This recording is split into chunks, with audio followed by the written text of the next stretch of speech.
Hello good evening. आप देख रहे हैं देश का सबसे बड़ा cricket show cricket predictor powered by one x bat. मैं हूं आपके साथ सुजाता और इस खास एपिसोड में हम आईपीएल के बारे में तो बात करेंगे ही, कल के मुकाबले के और आज होने वाले मुकाबले के भी हम बात करेंगे, लेकिन उससे पहले क्रिकेट की दुनिया में एक बड़ी खबर जो है उसके बारे में आपको बता देते हैं।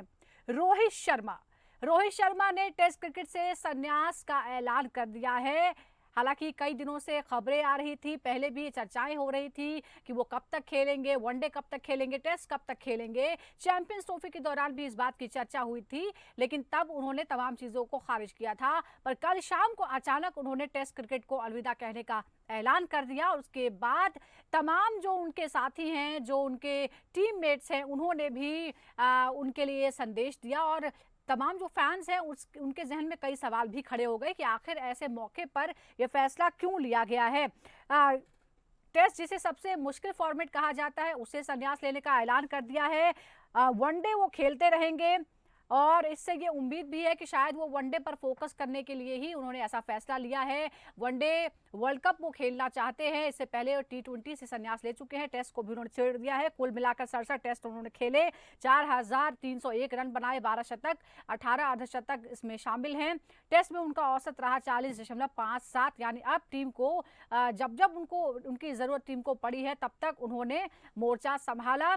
और ये भी आपको रिकॉर्ड बता दें कि कुल ऐसे 12 मैचेस हैं जहां उन्होंने जब भी सेंचुरी लगाई तो टीम इंडिया को जीत जरूर मिली है। तो एक बड़ा स्तंभ जो था टेस्ट क्रिकेट का भारतीय क्रिकेट में, अब वो टेस्ट क्रिकेट यानी व्हाइट जर्सी में रेड बॉल से खेलता हुआ नजर नहीं आएगा। लेकिन टाइमिंग को लेकर जो है वो बहुत सारी बातें उठी हैं और इसीलिए ये कहा जा रहा है कि ऐसा क्यों करना पड़ा। क्या कुछ समानताएं भी नजर आती है पुराने खिलाड़ियों के साथ? आखिर ये फैसला क्या किसी तरह के दबाव में लिया गया है, या ये अपने खेल में फोकस करने के लिए, वनडे पर फोकस करने के लिए, अपने खेल को सुधारने के लिए रोहित शर्मा का व्यक्तिगत फैसला है? और ये हम आपको रिकॉर्ड दिखा रहे हैं, जो तमाम बड़े बड़े रिकॉर्ड्स हैं रोहित शर्मा के, वो इस वक्त आप अपनी स्क्रीन पर देख सकते हैं। किस तरह से 177 रनों की पारी उन्होंने खेली वेस्ट इंडीज के खिलाफ, 111, फिर 102, 176, और ये वो तमाम मैचेस हैं। विदेशों में अगर हम बात करें तो 3 जो शतक उन्होंने लगाए थे उसमें भी टीम इंडिया को जीत हासिल हुई थी। हालांकि टेस्ट क्रिकेट में उनका जो डेब्यू था वो भी काफी लेट हुआ था, उस बात को भी लेकर, क्योंकि बड़ी बड़ी पारियां खेलने के लिए जाने जाते हैं रोहित शर्मा शुरुआत से ही, लेकिन उनके टेस्ट डेब्यू को भी कई साल लगे थे, तब जाके 2013 में उन्होंने डेब्यू किया था। और अब 67 मैचों के बाद उन्होंने अलविदा कह दिया है। लेकिन एक आखिरी मैच भी, यानी ये प्लान जो है वो नजर नहीं आ रहा है। तो हम आज के मुकाबले की बात करेंगे, कल मुकाबले की बात करेंगे, जिस तरह से सीएसके ने एग्जिट के बाद भी केकेआर पर जीत हासिल करके उसकी राहें मुश्किल कर दी है, उस पर भी हम बात करेंगे। लेकिन पहले इस संन्यास को लेकर, रिटायरमेंट को लेकर हम बात करते हैं। हमारे साथ 2 खास मेहमान जुड़ गए हैं। हमारे साथ है पूर्व अंतर्राष्ट्रीय और आईपीएल अंपायर अनिल चौधरी और सीनियर स्पोर्ट्स जर्नलिस्ट ताउज रिजवी। अनिल जी, हम रोहित शर्मा के बारे में, उनके संन्यास को लेकर चैंपियंस ट्रॉफी के दौरान भी बहुत सारी बातें उठी थी, फिर आईपीएल के शुरुआती दौर में जब उनका फॉर्म ठीक नहीं था तब भी बहुत चर्चाएं हुई। लेकिन टेस्ट क्रिकेट को लेकर जो ये ऐलान उनका हुआ है, क्या ये सडन है? क्या किसी तरह का दबाव है, नाराजगी है? क्या उन्हें प्रेशराइज किया गया? क्योंकि एक कंपैरिजन भी किया जा रहा है आर अश्विन के साथ उनका, कि उन्हीं के साथ भी ऐसा हुआ था। क्या आपको लगता है कि इंग्लैंड सीरीज के कप्तानी को लेकर कोई विवाद हुआ जिसकी वजह से यह फैसला लिया है रोहित शर्मा ने? नहीं नहीं, आई थिंक आप देखिए, अगर आईपीएल में भी आप देखें तो मेंटल फटीग बहुत होती है आजकल। क्रिकेट इतना होने लगा, इतने सारे फॉर्मेट हो गए हैं और वो आईपीएल में इम्पैक्ट प्लेयर आ रहे हैं। मतलब उन्हें शायद उतना उन्हें थोड़ा रेस्ट चाहिए और उन्होंने कहा मैं एक ही फॉर्मेट पे फोकस करता हूँ। T20 पहले रिटायर कर चुके हैं, टेस्ट मैच अब किया, आई थिंक वनडे वो फोकस करना चाहते हैं।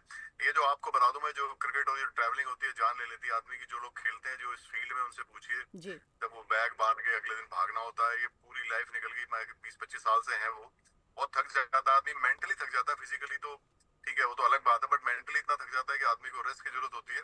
और उन्हें लगा कि अगर मैं सारे फॉर्मेट खेलूंगा तो जो फॉर्मेट खेलना उनको फर्क पड़ेगा। It's better to select one. Pressure ये सबको जरूरत नहीं, वो इतना बड़ा प्लेयर है, ये सब बातें इस लेवल के आदमी को फर्क नहीं पड़ती। कोई प्रेशर उन पे नहीं होगा, is like asset for India. बिल्कुल, ये इसमें तो कोई शक ही नहीं है। लेकिन ताऊस, मुझे मालूम है कि आप रोहित शर्मा आपके बड़े फ़ेवरेट रहे हैं, लेकिन मौकों पर आपने उन्हें क्रिटिसाइज़ भी किया, जब तारीफ़ का मौका है तारीफ़ भी की है। लेकिन क्या आपको लगता है कि इतने बड़े खिलाड़ी को जो जिसने इतनी कामयाबी दिलाई, वर्ल्ड कप जीता है, चैंपियंस ट्रॉफी जिताई, आईसीसी की बड़ी-बड़ी ट्रॉफीज़ जिताई अपनी कप्तानी में, क्या उसे एक सम्मानजनक विदाई नहीं मिलनी चाहिए थी? आपको लगता है कि ये थोड़ा-सा चौंकाने वाला है, जिस तरह से सडनली उन्होंने ऐलान कर दिया? देखिए चौंकाने वाला तो नहीं है ये पर्टिकुलर डिसीजन, क्योंकि देखिए जो ऑस्ट्रेलिया सीरीज गई थी रोहित शर्मा की वो वेरी डिसअपॉइंटिंग नोट पे गई थी। तो आप एक्सपेक्ट ही कर रहे थे कि भाई इंग्लैंड शायद ना जाए, क्योंकि देखिए 1 घंटे पहले एक न्यूज आई थी कि चैंपियंस इंग्लैंड सीरीज के दौरान नया कैप्टन सेलेक्टर्स चूज करेंगे जी। और उसमें शायद रोहित शर्मा को रिमूव करेंगे और उनको कन्वे ऑलरेडी कर दिया गया था। And that was one of the reasons, that was final nail in the coffin. शायद उनसे पहले भी बात होगी होगी और मैसेज शुरू हो गए थे आना सेलेक्टर से राइट, मैं इसी बीसीसीआई बारे से, में बात कर रही थी कि ये सडन जो हुआ शायद इसलिए भी। आपको आपका फ्यूचर चूज करना और आपने देख नहीं, ये सडन नहीं। देखिए अभी इनको अपना करियर फोकस राइट नाउ दिखाना है। वर्ल्ड कप 2027 का इनका फोकस है। आपने देखा था 2024 T20 वर्ल्ड कप के ऊपर फोकस था, उसके बाद रिटायरमेंट लिए, फिर 2027। तो अगर उनको प्रोलॉन्ग करना है अपना करियर, टेस्ट अपना इंटरनेशनल करियर, तो टेस्ट क्रिकेट जिस तरह से वो खेल रहे थे वो खुद कन्विंस नहीं लग रहे थे, क्योंकि लास्ट टेस्ट मैच ऑस्ट्रेलिया में आपने देखा उन्होंने ऑप्ट आउट किया है and that was one of the reasons because he failed with the bat. Hence ये डिसीजन तो आना ही था। और देखिए ये 5 मैच की टेस्ट सीरीज है, इंग्लैंड की सीरीज जो है वो बड़ी सीरीज है और आप यंगस्टर्स को मौका देना, और अगर अभी नहीं देंगे यंगस्टर्स को मौका तो कब देंगे? और रोहित शर्मा खुद कन्विंस नहीं थे। मैं आपको एक चीज बताता हूँ, रणजी ट्रॉफी के दौरान मेरी वहां पर मुलाकात हुई थी रोहित से और मैं उनका बॉडी लैंग्वेज भी देखा था थ्रू आउट द प्रैक्टिस। बड़ा ही अनफॉर्चुनेट था, बड़ा ही थके हुए लग रहे थे। उनको शायद फोर्स किया गया था कि भाई आप जाके खेलिए रणजी ट्रॉफी, आप रन बनाइए वहां पर।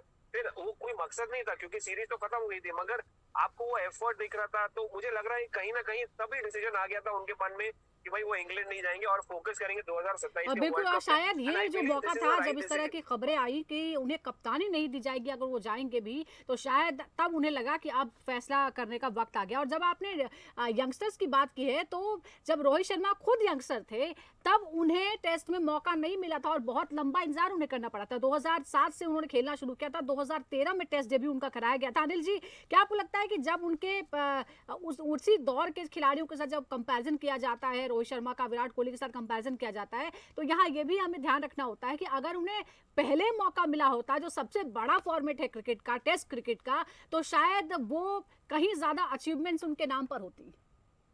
नहीं, उनके पहले 6 साल वो सिर्फ व्हाइट बॉल ही खेले और वो इन एंड आउट होते रहे, परफॉर्म करते रहे। उनका लेट हुआ कैरियर शुरू। ऐसे मेरे को 2 प्लेयर लगते हैं, रोहित शर्मा और एक युवराज, जिनका बहुत सारा टाइम ऐसे ही निकाल दिया लोगों ने, उनको वनडे का प्लेयर स्टैंप लगा दी। और रोहित के भी 6 साल बहुत होते हैं, 6 साल का पीरियड, मतलब his record would have been much better compare to now. और इंडिया को भी फायदे होने वाला था क्योंकि वो इतनी स्मूथ बैटिंग करते हैं। जब वो बैटिंग करते हैं लगता ही नहीं कि बॉलिंग मुश्किल हो रही है।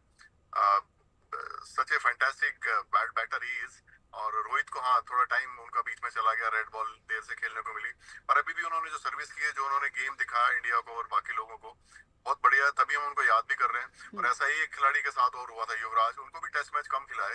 ये 2 खिलाड़ी ऐसे हैं जिनका काफी टाइम पता नहीं क्यों टेस्ट मैच लेट खिलाया इनको। बिल्कुल, क्यों खिलाया ये तो वही जवाब दे सकते हैं जिन्होंने खिलाया है। लेकिन अब क्या है, अब हमें भविष्य की तरफ देखना होगा। ताऊस, आपको लगता है जब हमारे टॉप ऑर्डर पे ये जगह खाली होती है, कप्तान की भी और साथ ही टॉप ऑर्डर बल्लेबाज की भी, युवा खिलाड़ियों में कौन आपको लगता है जो टेस्ट में रोहित शर्मा की जगह ले सकता है? साई सुदर्शन। मैं अग्री करता हूं। अनिल भाई ने देखिए पहले ही नाम ले लिया साई सुदर्शन का। देखिए सिर्फ साई सुदर्शन नहीं, बहुत सारे खिलाड़ी हैं जो रिप्लेस कर सकते हैं। देखिए रोहित शर्मा को रिप्लेस करना बड़ा ही मुश्किल है, एक बड़ा प्लेयर है, मगर मैं बिलीव करता हूँ रोहित ने अपना टेस्ट पोटेंशियल है ना वो रियलाइज नहीं किया अनफॉर्चुनेटली। चाहे आप लीव डेब्यू करें या जब उनको डेब्यू मिलने वाला था उनकी इंजरी हो गई थी, बांग्लादेश में पैर पेस्ट हो गया था। तो कहीं ना कहीं देखिए उनके साथ किस्मत नहीं रही है रेड बॉल क्रिकेट को लेकर, बट ओडीआई क्रिकेट में उन्होंने या व्हाइट बॉल क्रिकेट में उन्होंने अपना काफी नाम बना लिया है, काफी स्टेटस अचीव कर लिया, इसलिए हम उनकी बात कर रहे हैं। रेड बॉल क्रिकेट की बात करेंगे तो उनका विराट कोहली के आधा करियर भी नहीं रहा है। तो eight the and I think he will be happy with whatever opportunities he got, क्योंकि बहुत सारे लोगों को टैलेंटेड होने के बाद भी अपॉर्चुनिटीज नहीं मिलती है। तो उनको उन जैसे टैलेंट को जो भी मौका मिला उन्होंने परफॉर्म किया, डिलीवर किया। He could have been the greatest अगर वो थोड़ा अपने पोटेंशियल के ऊपर रियलाइज करते, थोड़ा जल्दी मौका मिलता। But at the end late देर आए दुरुस्त है। बट अगर आप देखेंगे फ्यूचर तो डेफिनेटली बहुत यंगस्टर्स आ रहे हैं, बहुत सारे यंगस्टर्स हैं अपकमिंग है। साई सुदर्शन पहले ही नाम ले लिया आपने, किस तरह से व्हाइट बॉल या रेड बॉल क्रिकेट खेलते हैं, मेंटली स्ट्रांग है। फिर और भी प्लेयर है, शुभमन गिल तो अब देखिए ना, शुभमन गिल कप्तानी भी शायद करने लगे, बहुत सारा स्पेकुलेशन भी आना शुरू हो गए। We shouldn't be worried about कि यार कौन रिप्लेस करेगा। बिल्कुल लगभग तय माना जा रहा है कि बुमराह की इंजरी को का कंसर्न है और इसलिए शायद शुभमन गिल को ही ये मौका मिल सकता है। वाइस कैप्टन वो ऑलरेडी है ही। अनिल जी, एक रोहित शर्मा के बारे में एक और सवाल है कि अब जब उन्होंने दो अलग फॉर्मेट छोड़ दिए हैं, सबसे छोटा और सबसे बड़ा फॉर्मेट छोड़ दिया है, वो फोकस करना चाहते हैं वनडे पर, ऐसा हमें लग रहा है कि शायद इसलिए फैसला लिया है। 2000 अगर हम 27 की बात करेंगे तो लगभग 40 साल के तब वो हो जाएंगे। आपको अब हम कंफर्म ये माने कि कम से कम वर्ल्ड कप तक रोहित शर्मा बने रहेंगे, अब इसके बाद कोई स्पेकुलेशन नहीं होगी? उनको एक तो ये सबके लिए डोमेस्टिक खेलना होगा, बिकॉज अगर आप कॉम्पिटिटिव क्रिकेट नहीं खेल रहे हैं तो आप इंटरनेशनल लेवल पे खेलना बहुत मुश्किल होता है। आप कितनी प्रैक्टिस कीजिए, डोमेस्टिक इंडिया का वैसे भी स्टैंडर्ड बहुत हाई है हमारा, तो वो डोमेस्टिक खेलें और yes he can always contribute. और 50 ओवर की आजकल बहुत कम प्लेयर हम पे बचे हैं, ये भी ध्यान रखिए, क्योंकि काफी लोग अभी T20 फॉर्मेट में रहने लगे। तो you need 2-3 players like Virat Kohli, Rohit Sharma, जो गेम को पूरा लेके जाएं। क्योंकि आप देख रहे हैं टीम में हमारी T20 में ही 20 ओवर से पहले आउट हो रही है, आप देखिए आईपीएल में। तो आपको ऐसे प्लेयर चाहिए जो 50 ओवर के, क्योंकि आदत नहीं लोगों को ना देखने की ना खेलने की। बिल्कुल, T20 के ज़माने में सब फटाफट हो रहा है, लेकिन अभी भी जो क्लास क्रिकेट है वो टेस्ट में देखा जाता है और इसीलिए हम इतनी सारी चर्चाएं करते हैं। और उसके लिए हमें ऐसे खिलाड़ियों की ज़रूरत है जिनमें क्लास भी हो और इंड्योरेंस भी हो, कि वो लंबे समय तक यानी 4-5 दिन तक जो है वो टिके रहने का कमाल भी दिखा पाए, जैसा कि हमारे कुछ खिलाड़ियों ने किया है। राहुल द्रविड़ जैसे ऐसे खिलाड़ी भी हैं। चलिए अब हम बात करते हैं आईपीएल की। और आईपीएल में बीती शाम को फिर एक बार जो 7 नंबर था वो सीएसके और महेंद्र सिंह धोनी के लिए लकी साबित हुआ। और जो टीम पहले एग्जिट कर चुके हैं, जो लगातार हार रही है, उसने बड़े क्रूशियल मौके पर खेल खराब कर दिया। केकेआर का 2 विकेट से 2 बॉल शेष रहते ये जीत हासिल की है सीएसके ने। और इसी के साथ, क्योंकि सीएसके को इससे कोई फायदा नहीं मिलने वाला था, लेकिन केकेआर का नुकसान बहुत हो गया है। केकेआर के लिए अब राहें बहुत मुश्किल है आगे बढ़ने की। तो ये आपको बता दें, इस जीत के साथ ही महेंद्र सिंह धोनी ने एक नया रिकॉर्ड अपने नाम कर लिया है। कुल मिलाकर 100 बार वो नॉट आउट रहने वाले एकमात्र खिलाड़ी बन गए हैं। उससे उनके पीछे है रविंद्र जडेजा जो 80 बार नॉट आउट लौटे हैं। साथ ही बेबी एबी की अगर हम बात करें, डेविस ब्रेविन की, तो उन्होंने भी शानदार हाफ सेंचुरी लगाई। पिछले मुकाबले में जो एक गलती हो गई थी, शायद उनका आउट होना ही सीएसके की हार की वजह बना था, वो जो है वो इस बार ठीक कर लिया गया। तो ये बात रही। साथ ही ऑपरेशन सिंदूर में जिस तरह से हमारी फौज ने साहस दिखाया है, उनको ट्रिब्यूट भी दिया गया इस मुकाबले के दौरान। तो ये बात रही कल के मुकाबले की। आज जो मुकाबला है वो है Punjab Kings versus Delhi Capitals. Delhi Capitals ने शानदार खेल की शुरुआत की थी, हालांकि फिलहाल वो थोड़ी सी मुश्किल में पड़ी हुई है और इसीलिए उसको ये मैच जीतना बहुत ज़्यादा ज़रूरी है। जबकि पंजाब जो है वो थोड़े से ठीक फॉर्म में नजर आ रही है। हालांकि दोनों ही जो टीमें हैं वो बारिश की वजह से एक मैच उनका रद्द हुआ है, इसीलिए सिर्फ एक पॉइंट ही उन्हें उन मैचेस में मिला था। कुल मिलाकर अगर हम आमना सामना देखें, 33 बार आमने सामने आई है, पंजाब ने 17 बार और दिल्ली ने 16 बार ये मुकाबले जीते हैं। पंजाब के घरेलू मैदान धर्मशाला में ये मुकाबला आज होने वाला है और इसीलिए थोड़ी सी बढ़त जो है वो नजर आ सकती है। इसके बारे में भी हम बात करते हैं। ताउस, इस मुकाबले के बारे में आप क्या कहेंगे? क्योंकि अब हम देखें पंजाब जाहिर तौर पर अच्छे फॉर्म में है, लेकिन प्लेऑफ के लिए जो पॉइंट्स टेबल में जबरदस्त बदलाव हो रहे हैं, उसकी वजह से फिर एक बार वो 4 के नीचे आ गई है। आज बहुत इंपॉर्टेंट है पंजाब का जीतना भी, और दिल्ली के लिए तो करो मरो का सवाल आ गया है। एब्सोल्युटली, दिल्ली के लिए तो बहुत डेस्परेट गेम है और पंजाब देखिए एज डेस्परेट, क्योंकि देखिए जो इस तरह का सिचुएशन सिनेरियो बन रहा है पॉइंट्स टेबल में, कोई भी प्रेडिक्टेबल या कोई भी अपने आप को बिठा के सोच के नहीं ले सकता कि मैं टॉप 4 में चला जाऊंगा या मैं प्लेऑफ्स में क्वालिफाई कर जाऊंगा।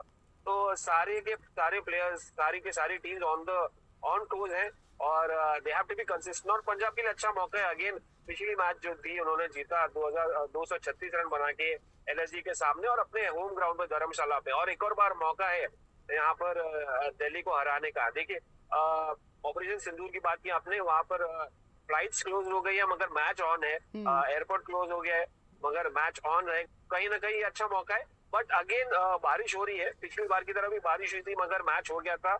और इस बार बारिश कल शाम में हुई है धर्मशाला में, बट और फास्ट बॉलर्स को असिस्ट करते हैं ये wicket. Apart from that batters को भी कहीं ना कहीं मुझे लगता है कि ये पंजाब को अच्छा एडवांटेज है प्लेइंग एट होम धर्मशाला।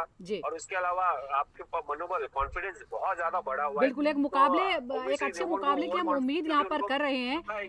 जी, जरा रिकॉर्ड के बारे में बता देते हैं इस सीरीज में। जी, इस सीरीज में जो रिकॉर्ड रहा है, 11 मुकाबले खेले हैं पंजाब में, 7 जीते हैं, 3 हारे हैं, एक जो है वो रद्द हो गया था जिसकी वजह से 1 पॉइंट वहां पर मिला। 15 अंक कुल हैं। आज के मुकाबले को जीती है तो 17 हो जाएंगे उसके पॉइंट्स। दिल्ली कैपिटल्स ने 11 खेले हैं, 6 जीते हैं, 4 हारे हैं, 1 रद्द हो गया था उसका मुकाबला भी, और 13 अंक उसके पास हैं। तो उसकी जो थोड़ी सी राहें अभी मुश्किल नजर आ रही है। अगर हम पावर प्ले की बात करते हैं तो कौन किस पर भारी पड़ता है, ये बहुत जरूरी होता है क्योंकि पावर प्ले ही तय करता है कि आखिर मैच का रुख क्या होने वाला है।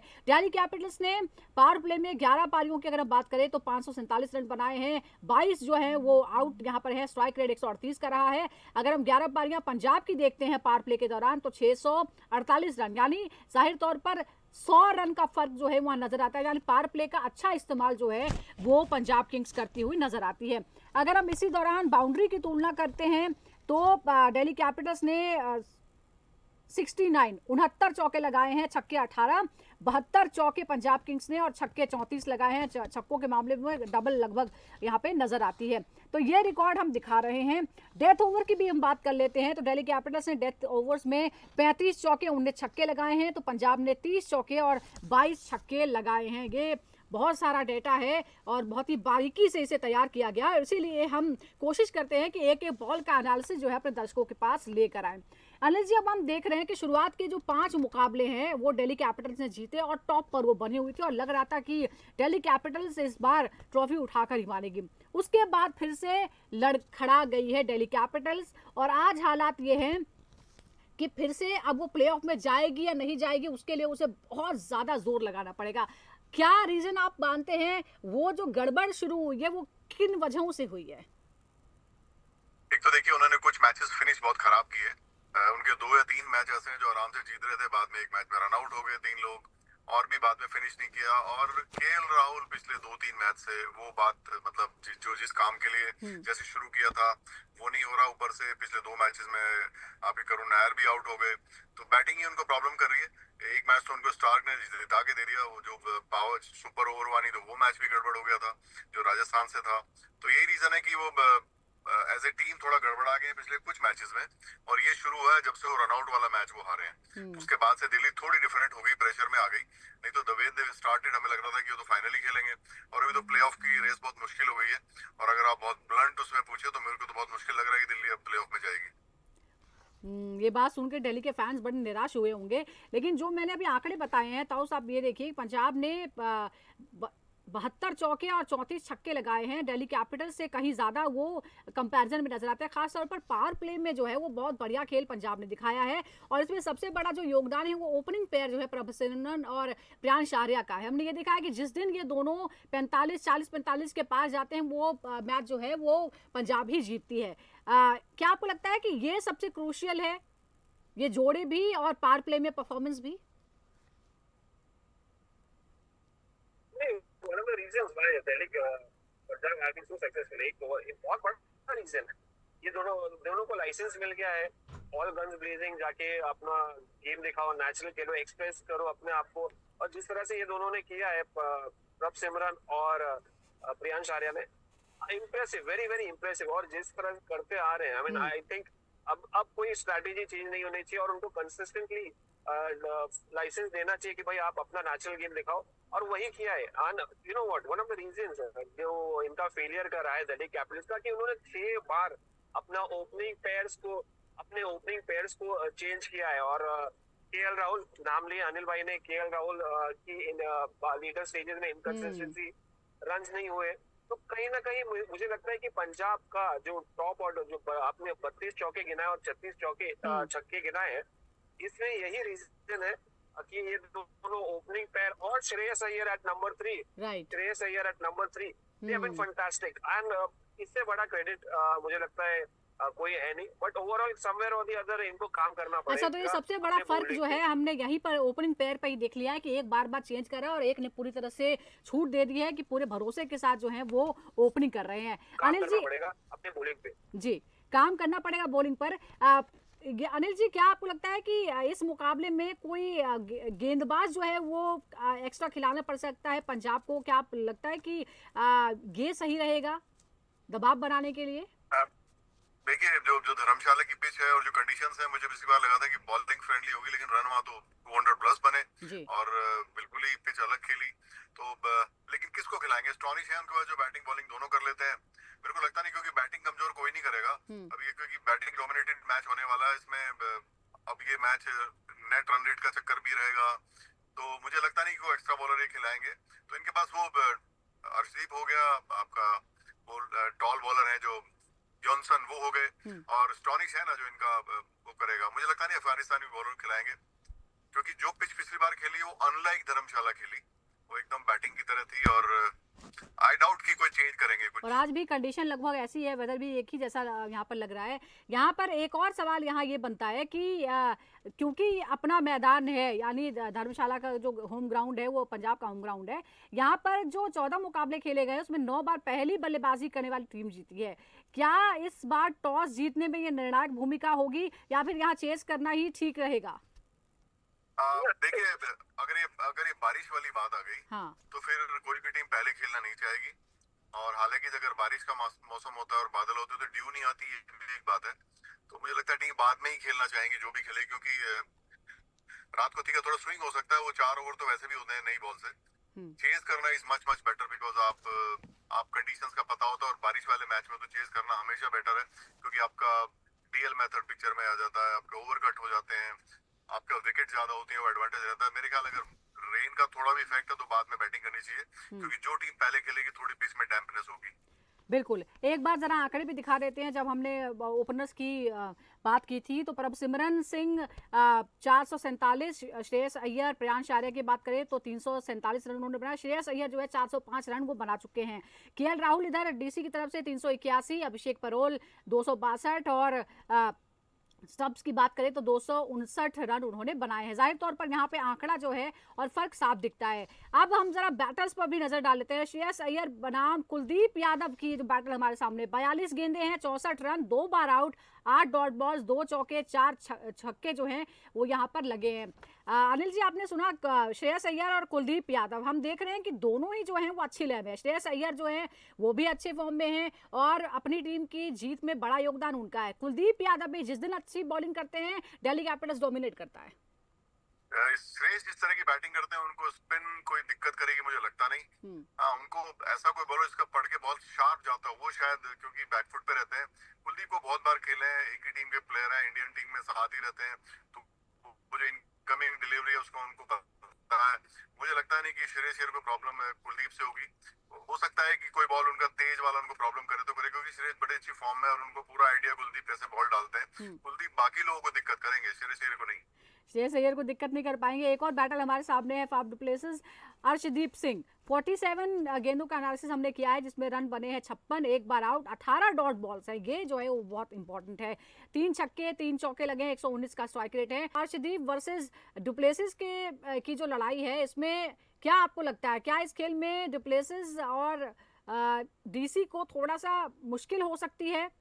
अर्शदीप आई थिंक थोड़ा भारी पड़े, क्योंकि अर्शदीप की दोनों बॉलें चलती हैं, क्योंकि फैफ को ना टाइम बहुत लग रहा है, उतने टच में नहीं है। वो तभी रन बना सकते हैं जब वो लंबा खेलें, और लंबा खेलना और फिर बाद में मतलब ही नीड्स लाइक 10 ओवर्स आते हैं, क्योंकि पीछे भी आपने देखा होगा अब वो शुरू में अटैक नहीं करते हैं, टाइम लेते हैं। और अर्शदीप बड़ी अच्छी फ्लो में और लेफ्ट हैंडर है और फुट पे खेलने की रहती है, तो जो इनकमिंग बॉल अर्शदीप का है that can be damaging for him. I think Arshdeep थोड़ा डोमिनेट करेंगे, अर्शदीप डोमिनेट कर सकते हैं जी। अनिल जी, एक और बैटल है जिस पर आपकी नजर जरूर जाएगी, KL Rahul versus Yuzvendra Chahal. 83 balls का एनालिसिस है, 125 रन, 1 बार आउट, 18 डॉट बॉल्स हैं। ये बैटल जो है वो थोड़ा जो है वो मुश्किल मुझे लग रहा है। लगता है ताउस आ गए हैं हमारे साथ। ताउस, अगर आप तक आवाज पहुंच रही है जी, ताउस जरा ये बैटल बताइए, केएल राहुल वर्सेस युजवेंद्र चहल, कौन किस पर भारी पड़ सकता है? 83 गेंदों में 125 रन बने। पहले जी। आपने बैटल के बारे में सुना, केएल राहुल वर्सेस युजवेंद्र चहल, कौन किस पर भारी पड़ सकता है? जी देखिए, ये अच्छा कॉन्टेस्ट है। केएल राहुल और युजवेंद्र चहल, देखिए एक बैटिंग विकेट है, स्पिनर्स को ज्यादा असिस्ट नहीं करती और फास्ट बॉलर्स का ज्यादा से है धर्मशाला में। जैसे मैंने कहा, स्विंगिंग कंडीशंस होगी और अगर बारिश हो गई तो फास्ट बॉल स्पिनर्स के लिए बड़ा ही डिफिकल्ट हो जाएगा ग्रिप करना गेंद को। केएल राहुल और माइंड यू, पिछली मैच में 200 के ऊपर पार गई थी पंजाब, मतलब ये विकेट बल्लेबाजों के लिए भी बहुत अच्छी है। केएल राहुल को कॉन्फिडेंस हासिल करना पड़ेगा, क्योंकि देखिए दिल्ली कैपिटल्स के पास समय नहीं और आपको अगर प्लेऑफ स्टेज तक पहुंचना है तो उनका फॉर्म में रहना उतना इंपॉर्टेंट है। बिल्कुल। कहीं ना कहीं मैं देख रहा हूँ केएल राहुल तो बिल्कुल केएल राहुल की जो इनिंग होगी वो दिल्ली की हार और जीत का जो है 50 मारे और फैसला कर सकते हैं, बहुत इंपॉर्टेंट होगा। और मुझे ऐसा लगता है कि पंजाब जो है आज फेवरेट नजर आ रही है, क्योंकि उसका होम ग्राउंड भी है और वो अच्छी लय में नजर आ रही है कंपैरेटिवली। बहुत बहुत शुक्रिया आपका अनिल जी, और ताउस आपका भी बहुत बहुत शुक्रिया। तो आज है Punjab Kings versus Delhi Capitals. Delhi Capitals ने शुरुआत जबरदस्त की, लेकिन उसके बाद लड़खड़ा गई है। पंजाब किंग्स जो है फुल फॉर्म में नजर आ रही है, लेकिन प्लेऑफ के रेस से थोड़ा सा पिछड़ गई है, टॉप 4 में नहीं है। उसकी कोशिश है टॉप 4 में आने की। तो दिल्ली कैपिटल्स जो है वो खुद को बरकरार रखने की कोशिश कर रहा है इस रेस में। बहुत बहुत शुक्रिया दर्शकों का भी। फिलहाल क्रिकेट प्रेडिक्टा में इतना ही।